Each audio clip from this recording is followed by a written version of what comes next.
இதா இது சிக்கன் கறி எப்படி பண்ணதா கோகோனட் மில்க் தேங்காய் பால் போட்டு செஞ்ச சிக்கன் கறி மிக்ஸ் பண்ணுறேன். பாருங்கள் எப்படி இருக்குது.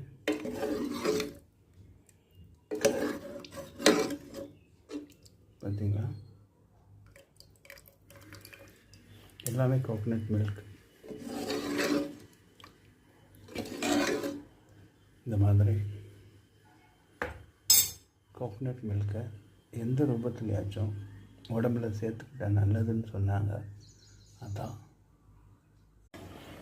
White rice with coconut milk chicken கறி எப்படி இருக்குது பார்த்தீங்களா.